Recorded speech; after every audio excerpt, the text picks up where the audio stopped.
फिर वो यक्षों का, राक्षसों का सम्मान करेगा, अनुकरण करेगा। और कहीं तामसी वृत्ति उसकी हो गई तो तब तो विष्णु प्रेतों और भूत गणों की सेवा में लग जाएगा। निर्भर अपने ऊपर करता है। हमारी श्रद्धा कैसी है, किस स्तर की चल रही है। परिभाषा दी है, श्रद्धा है क्या? श्रेष्ठता से असीम प्यार, श्रेष्ठता से असीम प्यार और अच्छे आदर्शों पर अटूट विश्वास, ये दोनों मिल करके श्रद्धा की शक्ति बनती है। आदर्शों की तय अगर व्यक्ति मजबूती से खड़ा हो जाता है तो फिर उसका व्यक्तित्व बड़ा वजनदार हो जाता है। और व्यक्तित्व अगर वजनदार हो जाता है तो फिर देव शक्तियां उसके नियंत्रण में आ जाती। ऐसी श्रद्धा देखी आपने? उदाहरण बताऊं, एकलव्य की कहानी मालूम है ना? हाँ, राजगुरु द्रोणाचार्य जी ने मना कर दिया था, मैं तो राजघराने के राजकुमारों को ही धनुर्विद्या सिखलाता हूँ, तुम्हें नहीं सिखाऊंगा। पक्की बात है जी? हाँ पक्की बात है। उन्होंने कहा मैं सीखूंगा। कैसे सीख लोगे? अपनी श्रद्धा की शक्ति के आधार पर सीख लूँगा। और मित्रों, जग जाहिर है, उसने मिट्टी की प्रतिमा बनाई थी गुरु द्रोणाचार्य की, और उस प्रतिमा के समक्ष अपनी श्रद्धा का संप्रेषण करके उसे जीवंत बनाया था। धनुर्विद्या में इतना माहिर हो गया था, अर्जुन के कुत्ते को ऐसा बाण से भेद दिया था, मुख एक बूंद रक्त नहीं निकला था। अवाक रह गए थे गुरु द्रोणाचार्य, ये तो मेरे परम शिष्य से भी आगे चला गया। गुरुता वहीं से डाउन हो गई जब उनने कहा नहीं, इससे गुरु दक्षिणा मांगनी चाहिए, और मांग ली ऐसी चीज, दाएं हाथ का अंगूठा, है ना। श्रद्धा की शक्ति किसे कहते हैं? बहुत बड़ी, दे दिया उसने। आज जो मांगा सो दिया। आज वजन एकलव्य का बड़ा है कि द्रोणाचार्य गुरु का बड़ा है? आप लोग विचार करना। एकलव्य का बड़ा माना जाता है, श्रद्धा की शक्ति के सहारे। संत तुलसीदास जी ने रामचरितमानस का आरंभ करते हुए देव शक्तियों की वंदना की है, और वहाँ उनने कहा, वंदना किया है, भवानी शंकर वंदे श्रद्धा विश्वास रूपिण। श्रद्धा के रूप में भवानी की और विश्वास के रूप में शंकर की हम वंदना करते हैं। कैसी है ये शक्तियाँ? याभ्याम विना न पश्यन्ति सिद्धा स्वांतस्तमीश्वरम। जिसके बगैर सिद्ध जन भी अपने ही अंतः में विराजमान ईश्वर तत्व को नहीं जान पाते, नहीं देख पाते। हाँ, ईश्वर तत्व यानी आत्म तत्व, परमात्मा का अंश बैठा है जीवात्मा ने, अंतः की गहराई में उसका दर्शन नहीं हो पाता। जगत में सत्य क्या है? ब्रह्म सत्यम जगत मिथ्या लोगों ने कहा। ब्रह्म का अंश अंदर है, हमारे बहुत पास में है, लेकिन अपने श्रद्धा विश्वास के बिना उसका दर्शन जब बड़े बड़े दिग्गज नहीं कर पाते तो हम कहाँ टिकते? हाँ, विचारणीय प्रश्न है। और अगर हो गया दर्शन तो फिर तो मजा आ गया। फिर श्रद्धया सत्य माप्यते, श्रद्धा से उस सत्य तत्व की, आत्म तत्व की उपलब्धि ही नहीं, आत्मबोध हो गया, सत्य की प्राप्ति हो गई। मानव जीवन का मूल लक्ष्य क्या है? यही है। अच्छा, क्या कहा है? श्रद्धा जो है उसकी परिभाषा दी है, ये संवेदनाओं की पराकाष्ठा है एक। और विचार क्या है? आदर्शवादी विचारधाराओं की अटूटता और उसकी पराकाष्ठा, दोनों मिल करके व्यक्ति के अंदर में समर्पण का भाव जागृत करते हैं। ध्यान दीजिएगा,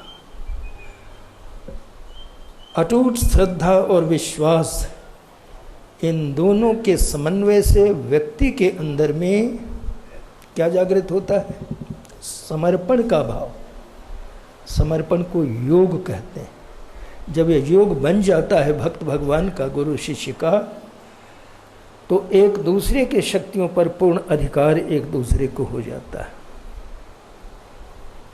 परम पूज्य गुरुदेव के जीवन में ये उदाहरण बहुत स्पष्ट होते हैं। हमने देखा, अकिंचन व्यक्तित्व के रूप में वो कहा करते थे, मेरे पास कुछ नहीं अपना कहा जाने वाला,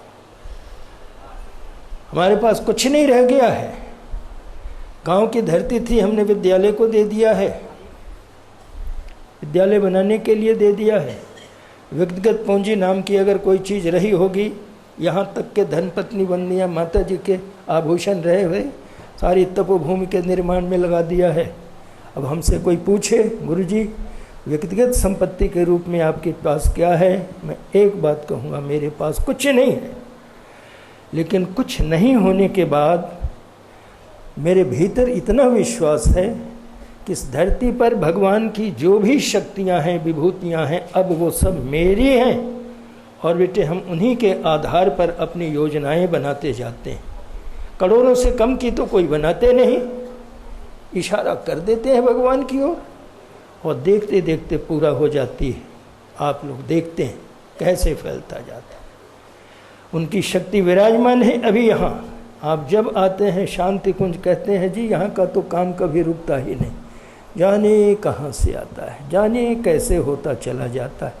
देखिए श्रद्धा की शक्ति का खेल, हाँ, उनकी तपस्या का खेल, और जो रह रहे हैं यहाँ, हाँ, उनकी श्रद्धा का खेल, और जो आते हैं आने वाले अपनी उसी श्रद्धा की शक्ति के सहारे लाभ लेकर के चले जाते हैं, और वो भी उसी काम में लग जाते हैं, तो कितनी प्रगति हो जाती। युग निर्माण योजना कोई सामान्य योजना है, व्यक्ति के बूते संपन्न होने वाली योजना है, महाकाल की योजना, भगवान की योजना।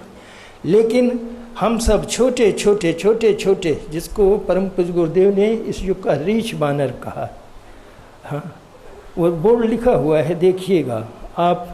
सामान्य नहीं, देखने में रीछ बानर जैसे सामान्य आप देख रहे हैं, लेकिन वास्तविकता कुछ भिन्न है। आप सब देव आत्माएं हैं, बहुत संस्कारवान देव आत्माएं हैं। बहुत विशेष परिस्थितियों में, बहुत विशेष निमंत्रण पर, बहुत विशेष कार्य करने के लिए आप सबको बुलाया गया है। कहाँ? इस धरती पर। निवास आपका वहीं है। विशेष परिस्थितियों में, विशेष कार्य के लिए, विशेष निमंत्रण पर धरती पे बुलाया गया है।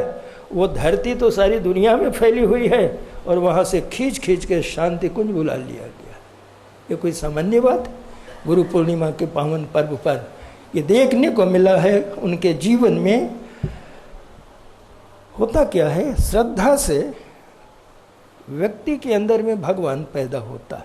हमारे शास्त्र कहते हैं श्रद्धा से व्यक्ति के अंदर में भगवान पैदा होते हैं। या ऐसा कहें कि श्रद्धा व्यक्ति के अंदर में श्रेष्ठ विचारों और भावनाओं का रोपण है। यह कोई गलत परिभाषा नहीं होगी। व्यक्ति के अंतःकरण में श्रेष्ठ विचारों भावनाओं का रोपण है। अगर श्रेष्ठ भावनाएं हमारे अंदर जागती हैं, फिर क्या होता है? आप जानते हैं भगवान कहाँ रहता है? भावो ही विद्यते देवो न काष्ठे न च पाषाण। भगवान का निवास कहाँ है? भक्त की भावनाओं में भगवान बसता है। वो पत्थर की मूर्ति में, सोने चांदी की मूर्ति में नहीं रहता है। अगर हमारी भावनाएं सजीव हैं तो पत्थर से भगवान पैदा होता है। यह दृश्य दुनिया वालों ने देखा है। मेरा माता की कथा मालूम है ना?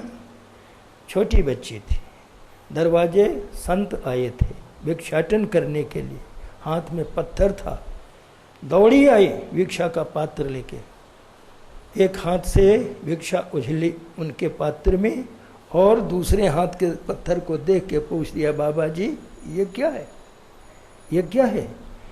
बेटे ये भगवान कृष्ण है, तू खेलेगी इनके साथ में? अच्छा, हम खेल सकते हैं इनके साथ? हाँ खेलेगी, तो फिर दे दीजिए। दोनों हाथ से हाथ छान के मांग लिया। और फिर आपने देखा थोड़े समय तक के कृष्ण भक्ति करते करते करते जब भावनाएं इतनी प्रगाढ़ हो गई हैं, तो जब जैसा चाहा है उसने कृष्ण को नचाया है, कृष्ण के साथ नाची। हाँ, उसकी भक्ति को देख करके राजघराना विचलित हुआ, ये क्या कर रही है, तो कुल की लाज हमारी जाएगी। क्या क्या नहीं किया गया उसके साथ में। हाँ, जहर का प्याला भेजा गया था, विषधर सांपों के पिटारे भेजे गए थे। विष का प्याला कुछ बिगाड़ सका क्या? जिसका पक्षधर भगवान बन के खड़ा है, भगवान विष पिया है उसके लिए। सांप काट नहीं सके। भगवान कृष्ण कहते थे, अरे नाग, सुकोमल मीरा की उंगलियां कितनी कोमल हैं। हाँ, डसना है तो मेरे उंगलियों को डस। मीरा का कोई कुछ बिगाड़ नहीं सका। यह है श्रद्धा की शक्ति। रामकृष्ण परमहंस जी के जीवन में क्या हुआ? श्रद्धा की शक्ति से पत्थर की मूर्ति काली जीवंत हुई है। उनके जीवन की वो घटना भूलती नहीं। जब गुरुदेव ने सुनाया था, बेटे भोग लगाने के लिए जाते थे भरी दोपहरी में 12 बजे, रामकृष्ण भोग की थाल रखते थे काली के सामने। काली भोग नहीं लगाती थी, विह्वल हो जाते थे। माँ तू इसीलिए भोजन नहीं कर रही है ना कि तेरा बेटा मैं भूखा पड़ा हुआ हूँ? अच्छा तो ले, मैं खाता हूँ। और थाल का आधा भोजन रामकृष्ण खा जाते थे, उसके बाद थाल बढ़ा देते थे। काली हाथ निकाल के खाती थी। ये घटना झूठी नहीं है, प्रमाण है इसका ऐतिहासिक। देखने वाले लोगों ने कहा कि ठाकुर तो पागल हो गया है,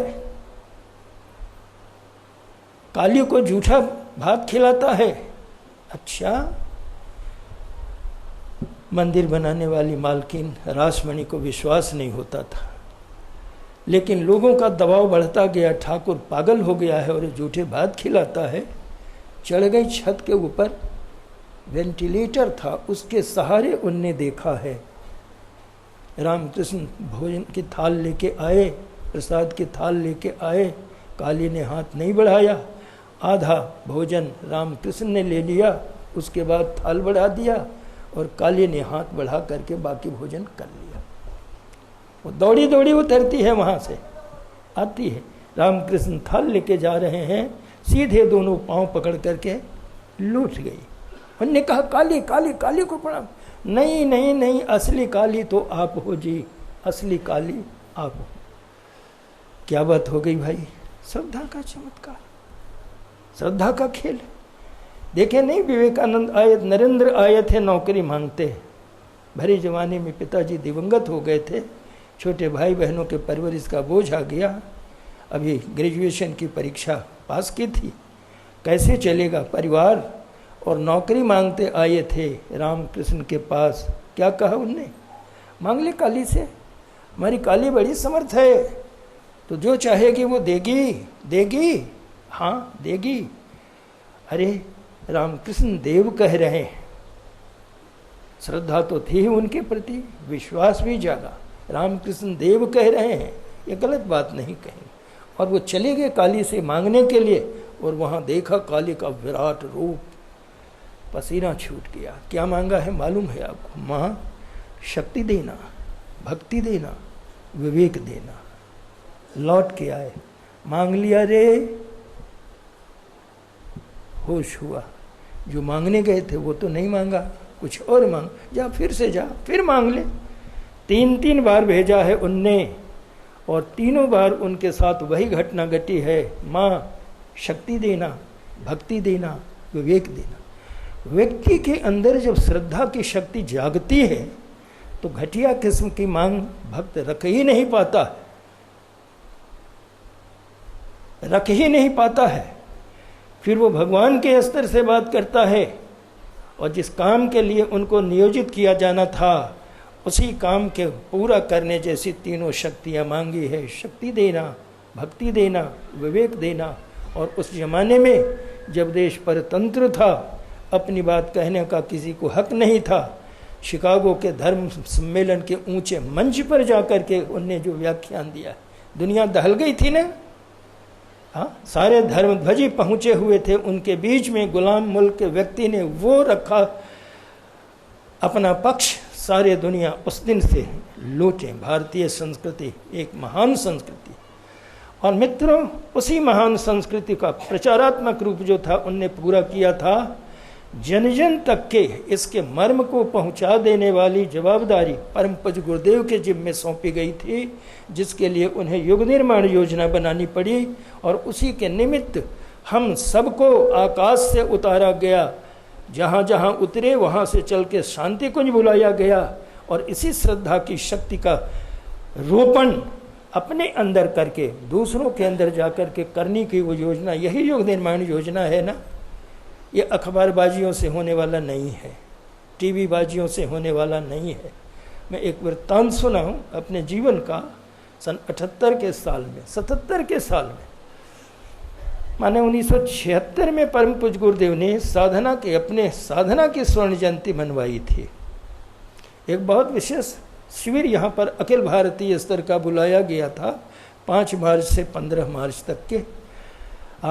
पूरे देश के उस जमाने के विशिष्ट जुटे थे, करीब 90 व्यक्ति, हमें भी आना हुआ था। पंचकुंडी नौकुंडी यज्ञों की श्रृंखला चली है पूर्वार्ध और उत्तरार्ध के।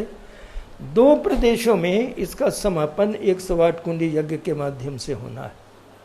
एक गुजरात का अहमदाबाद में होगा, एक राजस्थान का जयपुर में। वहाँ की तैयारी के लिए पूज्य गुरुदेव ने भेजवा दिया था।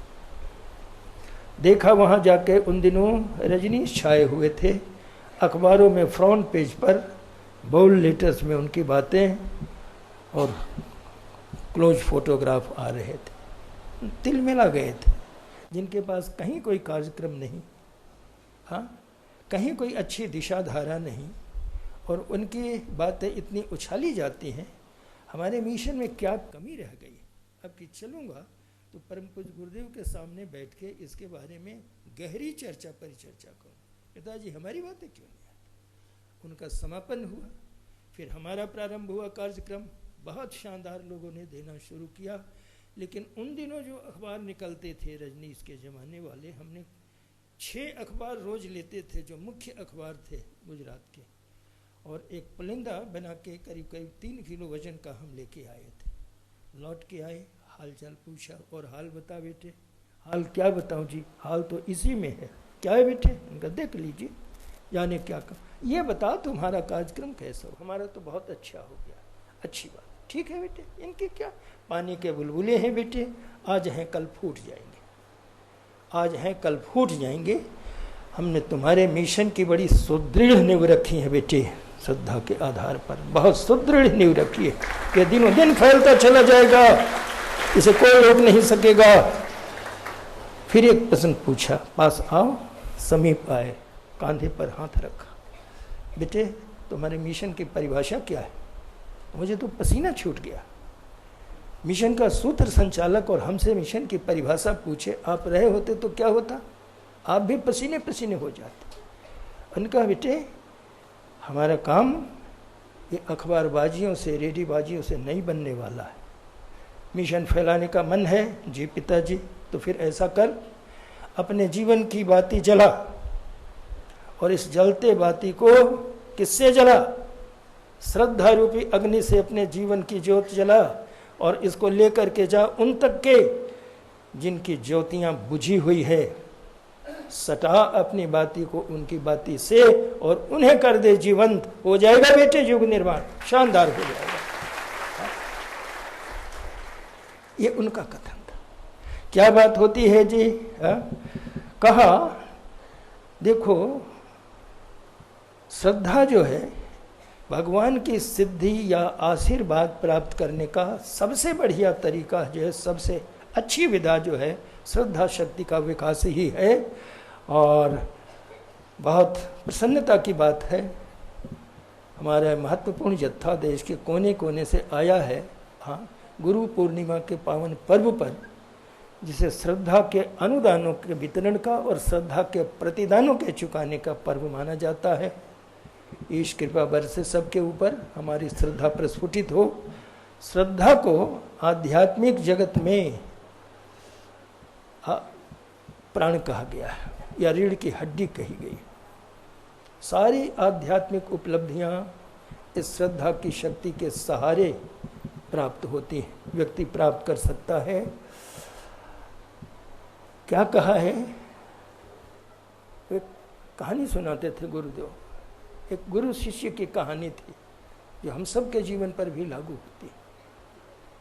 एक शिष्य था, गुरु पूर्णिमा के दिन हर हालत में गुरुद्वारा पहुंचता था। गुरु सत्ता के चरण धोत करके चरणोदक एक बोतल में इकट्ठा कर लिया करता था।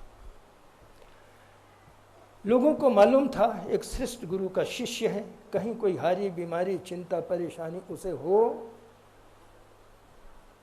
सहयोग लेने लोग आ जाया करते थे। बस एक ही काम करता था, एक चम्मच वो चरणोदक उसके हाथ पर दिया, पी जाओ, लाख दुखों की एक दवा है, क्यों ना आजमाए, है ना। और चरणोदक पी करके व्यक्ति की कष्ट कठिनाइयां हारी बीमारियां दूर हो जाती थी। एक बार वो शिष्य गुरु पूर्णिमा के पहले आ गया, कुछ ज़्यादा मौका मिल गया गुरु सत्ता के सामने बैठ करके कुछ बात करने का। बेटे तेरी बड़ी शोहरत फैल रही है, क्या बात? गुरुदेव हमारी क्या फैलेगी, शोहरत तो आपकी है। मैं तो आता हूँ श्रद्धा भाव से आपके चरण धोता हूँ, पानी ये बोतल में इकट्ठा करके ले जाता हूँ, उसी के सहारे सबका कल्याण होता है। आशीर्वाद तो आपका बरसता है जीवन के ऊपर, हम किस खेत की मूली, है ना। क्या हुआ, इस बात को सुन करके गुरु सत्ता के अंदर का कुछ अहंकार जैसे जागृत हुआ। मेरे चरणोदक से तो ठीक कर लेता है, हाँ अच्छा, ये तो अच्छा क्लू मिल गया गुरु जी को। अब हम अपना चरणोदक अपना ही पांव धो करके आने वालों पर छीट दिया करेंगे। अरे राम, एक भी व्यक्ति ना ठीक हो तो इनकी बदनामी होने लगी। आपने आशीर्वाद दिया, कुछ हुआ नहीं। फिर उन्होंने पूछा, बेटे तुम जो जल देते हो उससे लाभ होता है, हम देते तो कुछ लाभ नहीं होता। तब जाके बात खुली, हम तो आपके चरणों में जो श्रद्धा रखते हैं उस श्रद्धा सिक्त जल से कल्याण होता है, लेकिन आपके जल में इस श्रद्धा तत्व का अभाव रह जाता। इस बात को समझिए। हाँ, आप तो देते हैं अपने हाथों तो चरणोदक भर देते हैं, लेकिन उसमें श्रद्धा का पुट कहाँ जुड़ा हुआ है, इसलिए आपकी योजना असफल हो जाती है, हमारी पूरी हो जाती है। अच्छा, अब सवाल है ये कैसे ये बने, उसी के लिए एक विधान अपने शास्त्रों ने जो बनाया, ये जो विषय आया है श्रद्धया सत्यमाप्यते, पूरा उसका है। ये कलाई में जब कलवा बांधा जाता है ना तो मंत्र पढ़ा जाता है, व्रतेन दीक्षा मापनोति, संकल्प से दीक्षा ग्रहण की जाती है। दीक्षा आपनोति दक्षिणाम, दीक्षा के उपरांत दक्षिणा चुकानी पड़ती। दक्षिणा श्रद्धा माप्यन्ते, दक्षिणा श्रद्धा माप्यन्ते, श्रद्धा पूर्वक दी जाती है और श्रद्धा पूर्वक फिर सत्य की प्राप्ति होती। सत्य क्या है? तुलसीदास जी की बात यहाँ आकर के फिट होती है, जाभ्याम बिना न पश्यन्ति सिद्धाः स्वान्तस्तमीश्वरम। अपने अंदर में विराजमान ईश्वर तत्व का, ब्रह्म तत्व का, आत्म तत्व का लोग दर्शन नहीं कर पाता, आत्मबोध नहीं हो पाता। ये मार्ग गुरु शिष्य का काहे का है? काहे का है? हाँ, गुरुदेव ने कहा था बेटे दुनियावी जगत में आने के बाद पढ़ाना लिखाना बड़ा करना, नौकरी दिलाना, घर मकान बना देना, ये भौतिक स्तर की जवाबदारियां थी जो तुम्हारे माता पिता ने पूरा किया था। लेकिन मुझे एक बात बताओ, तुम्हारे आध्यात्मिक जीवन के उत्थान की जवाबदारी लेने वाला इस धरती पर कौन है? शिष्य अवाक रह गए थे। उन्होंने कहा बेटे यही जवाबदारी आज से हम अपने कदम पर उठाते हैं इस दीक्षा के दिवस से, और इसकी व्यवस्था हम धरती पे रहें न रहें तब तक बनाए रखेंगे जब तक तुम इस धरती पे जिंदा रहोगे। ऐसा कहने वाला कोई व्यक्ति है हमारे आपके जीवन में? वो तो बताइए। उसी शक्ति ने किया है। और धीरे धीरे धीरे धीरे आत्मबोध की ओर कैसे लेता चला जा रहा है हमें। ऐसे समर्थ गुरु को पा करके हम सबको धन्य धन्य हो जाना चाहिए। ये आज का नहीं, ये पूर्व कई जन्मों के शुभ संस्कारों का फल है। उनके साथ कई बार इस धरती पर आने का जो सौभाग्य मिला, जैसे भगवान कृष्ण ने गीता में कहा था, अर्जुन हमारे और तुम्हारे अनेकानेक जन्म हुए। नारायण होने के नाते मुझे सब कुछ याद है, नर होने के नाते तुम भूले रहते हो। बहूनि में व्यतीतानि जन्मानि तव चार्जुनम तान्यहम वेद सर्वाणि न त्वं वेद परम तपः। तुम्हें उसका ज्ञान नहीं रहता, हमें सब मालूम होता है। तो जन्म जन्मांतरों से चला आ रहा यह संबंध इस जन्म में आके पुनः परिपक्व हो गया। और ये परिपक्वता हमें कितने जन्मों तक के साथ जोड़ करके ले जाएगी, कोई ठिकाना है। गुरु पूर्णिमा का ये पावन पर्व हमारे इस रिश्ते को मजबूत बनाने के लिए, गुरु सत्ता का आशीर्वाद पाने और उसके प्रतिक्रिया स्वरूप अपना अनुदान व्यक्त करने का, दक्षिणा चुकाने का। मगर प्रश्न एक उठता है, गुरु सत्ता जो हमारी है उसके निजी जीवन की कोई आवश्यकता रही नहीं है। ध्यान देंगे, बहुत स्वल्प संतोषी अपना सारा कुछ लुटा करके बहुत सहज जीवन धरती पे जीने वाले वो रहे थे। गर्मी के दिनों में भी जो पंखा रखते थे लेकिन चलाते नहीं थे, जब कोई भले आदमी आता था तो उठ के अपने हाथों चला देते थे, स्विच ऑन करते थे। उनने वो जीवन काटा था, उनकी क्या आवश्यकता। लेकिन फिर भी दक्षिणा का विधान शास्त्र ने बनाया है तो देना चाहिए, क्योंकि दक्षिणा से शिष्य की श्रद्धा परिपक्व होती है, पुष्ट होती है और आदान की प्रदान की प्रक्रिया से शिष्य जुड़ जाता। फिर क्या करेंगे? उनके व्यक्तिगत जीवन के लिए नहीं, वो व्यक्तिगत जीवन जीने धरती पर आए भी नहीं थे। आए तो थे ये पृथ्वी का भाग्योदय करने के लिए। विनाशकारी तत्वों ने ऐसे लोगों ने जिनके अंतः में अनास्था का संकट उत्पन्न हो गया था, उन लोगों ने मिलकर के इस धरती को बर्बाद करने की योजना बना दी थी।